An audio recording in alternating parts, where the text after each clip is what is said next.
Okay, we're going to outline the C7 chord. Here is a C7 right here at the, I guess, the 8th fret, and we're going to play a C7 scale, C dominant 7 scale, or C mixolydian. Those are some different words for it you'll hear. That's just...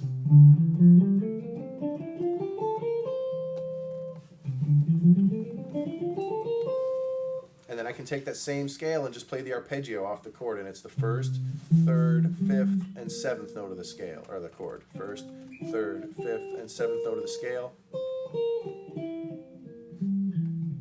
So a good place to start would be playing the chord, play that arpeggio up and down, try to keep it real consistent, just with the, even with the click. And then start to weave the scale in around that. The scale just connects the notes in the arpeggio together with the in between the note, right? In between notes.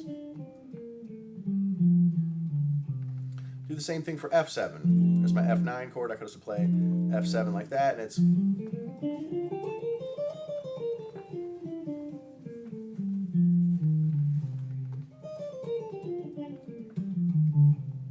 you got F7. And the arpeggio, root 3rd, 5th, 7, root 3rd, 5th, 7. I get some of those lower notes in down there too, why not, Don't always have to start on the root.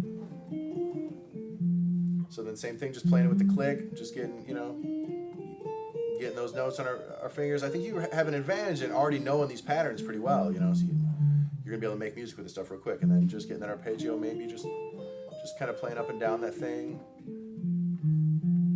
And of course, there's more than one way to play it. And then now I'm going to throw on this Feeling All Right groove, this Dave Mason Traffic groove, and I'm going to play just some licks based on the scale degrees of the scale. So I'm going to play the root note for the C chord. So I'm going to play the root note for the F chord. So that's an F. Root note of the C is a C. Root note of the F is an F. I'm going to play root and flat 7. Root and flat 7 off the F. Back to C. F. This helps us get a feel for how long we need to play C7 before we go to F7, or vice versa, right? It gives us a sense of the rhythmic placement of each of these sounds.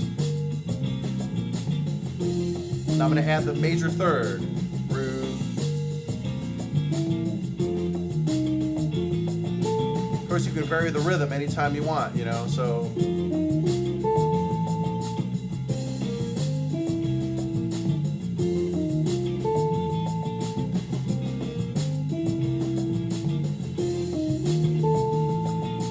I'm just going to play the scale, just going up to the 5th. 1, 2, 3, 4, 5.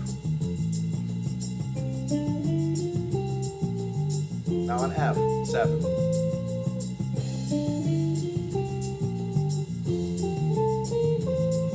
So really that brings us to any really mathematical combination you can think of. That's just, 1, 2, 3, 4, 5. I could do it backwards, 5, 4, 3, 2, 1. There it is for C. Whole scale.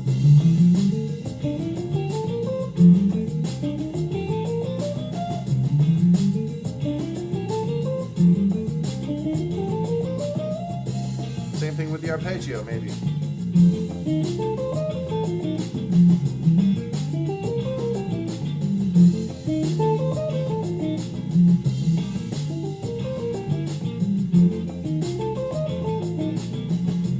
And the trick with that really being is to, as much as it is, like a math problem to remember all those different notes and how they change, ultimately your ear can hear that this sound, changes and goes to this sound, and eventually you can kind of just hear that and get to a lot of those sounds without really thinking as much about the arpeggio and the scale. And I think that these kind of exercises really help us because we get a sense of, what is, against the C root, what is root, flat 7, root 3rd? What does that sound like? And then as the root changes,